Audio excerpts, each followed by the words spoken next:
So I'm training for some big mountain races, and I also have a full-time corporate job, and my wife and I are raising three little boys. We have three boys under 5, and that means that I do not have unlimited time. I don't train like a pro, and I don't want my family time to suffer or my family to pay the price. So this is how I fit training in to still achieve those big goals. If you're new here, my name is Steve. I'm a husband, a dad to 3 amazing boys, and a guy with a full-time job and big dreams. I'm on a journey to get healthy and fit through mountain biking, proving to my kids and myself that you don't have to give up on your goals, even when life's full. If you're trying to hold on to your dreams while showing up for your family, you're not alone. Welcome to the ride. If you're a dad and you want to train seriously and you need to balance your work time and family time and other life necessities, this video is for you. So for me, the biggest barriers aren't motivation and discipline. Those have come by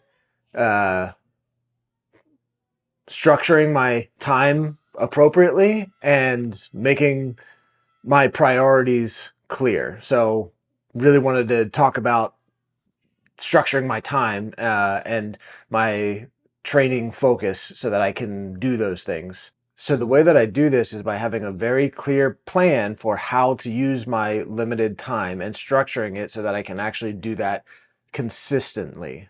Consistency is the biggest thing that I've seen, the biggest attribute that I've seen for me to be able to have these big gains. Being consistent over 12 weeks is way more beneficial than having an incredible week of training, but then suffering because it was too much for me, or I couldn't keep up with it. I missed one of the days because it was too much, and then that led to missing something else or not knowing how to readjust the program. So keeping it simple and focused and ultimately sort of under planning so that I know that I can get it done, and if I need to add something, I can do that. So basically, if the plan is too complicated or too fragile, then life is going to get in the way and it's going to blow up that plan. So instead of just talking about it in theory, like, let me actually show you my calendar.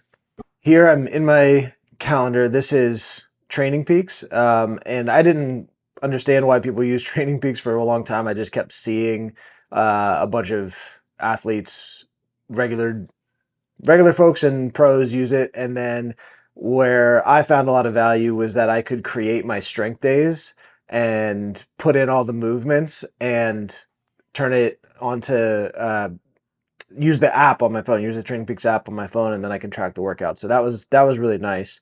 So this looks pretty empty because this is just looking at the strength days. So where I've landed, this is January. This will look a little bit different other times in the year. So where I've landed is I have 3 bike days: Tuesday, Thursday, and Saturday. And then I have 2 strength days, Monday and Wednesday. And the strength days, I'm working with ChatGPT to figure out exactly what I want to do. A lot of tweaking, a lot of back and forth there with, what exactly is in that. But here's a quick look. I'm not going to go into exactly what's in there, but the point is that I keep it to less than an hour. Sometimes I keep it targeted to 45 minutes, and I know ahead of time what I'm going to do. So I don't really have to think about it or plan for it. I just can show up in my garage, and I have the workout laid out for me. There's not any thinking. I'm not milling around or putzing around in the garage thinking about what I'm going to do or planning something when I'm in there. It's just I show up, I start warming up, and I know exactly what I'm going to do. So let me jump over to Trainer Road so you can actually see the bike workouts, not the workouts themselves, but the structure. So like I said, it's three days a week. Right now I have 2 hard interval days. They're Tuesday and Saturday, and the intervals look like whatever Trainer Road tells me to do. So you can see right now, Sweet Spot on Tuesday and Threshold on Saturday. And it looks like next week I'm actually coming up on sort of a recovery or endurance week. So that's nice. And then my Thursday ride is an endurance, like zone 2 ride. And then of course this changes too throughout the year, and I will increase the volume on the weekends closer to the spring, probably February or March. I'll add a little bit more volume in there.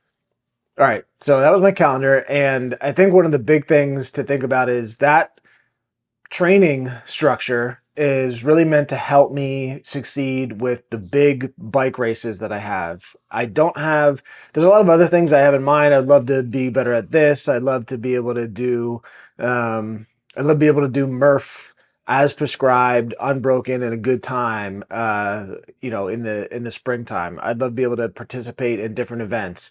I'd love to, do a high rocks at some time. There's a lot of other things that I have in my mind, but I am keeping my training focus on like the most important thing, which is my Leadville stage race this year coming up at the end of July. That's the big thing that I'm going for.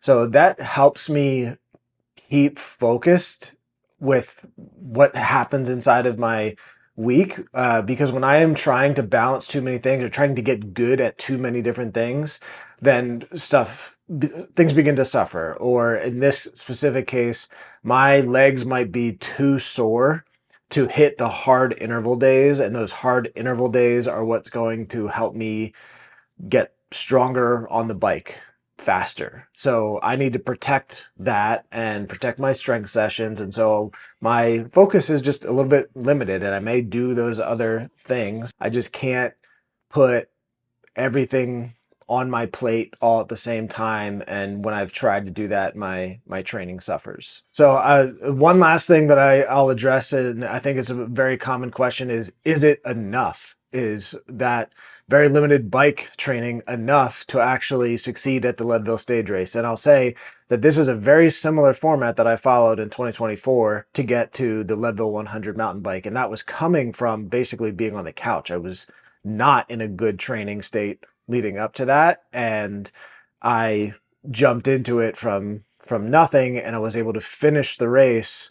I started in March and the race was in August, and I was able to finish the race. So I think you kind of have to put, for me at least, I have to put what I hear about how pros train and the number of hours and the 80-20 rule and those things. I just kind of have to put them out of my mind because it's not an option for me. It's not something that I'm willing to commit to. It doesn't fit my life and my priorities, but there are other ways to do it. And using Trainer Road has been incredible to see that I can do a lot and I can make significant gains with very limited time. And I think the most hours in 2024 of bike time on a non-race week, like a regular training week, was maybe 6 hours, 6-7 hours at the very, very most. Most weeks were around 4 to 5 hours, and I was able to make that happen. So the volume right now is a little bit lower. In the springtime, I'll shift to a little bit more bike time, and I'll probably drop to a single strength day. And then within maybe 2 months before the Leadville stage race, it'll almost be entirely bike, and I may or may not do a strength day at all. I think that's how I did the last 2 years, and it's worked fairly well. Still thinking about how I might do some short session in there this year, but that's how this will subtly change. So that's my plan. That's how I balance all the demands that I have in my life with the big training goal, or the big races, and the goals that I have and the training that I need to do to get there. It's not a perfect plan, but it's one that has worked well for me. It works well right now. And the biggest thing is that it is repeatable. I can stay consistent with it. So if you're interested in any of this in more detail, send me a message, leave a comment, head over to Instagram, send me a message so that I can know, and I can make another video on it if you're interested. If any of this resonates with you, just keep following along, because I'm going to be sharing more about my journey and documenting more and more as I head to the Leadville stage race later this summer. So Thanks for tuning in.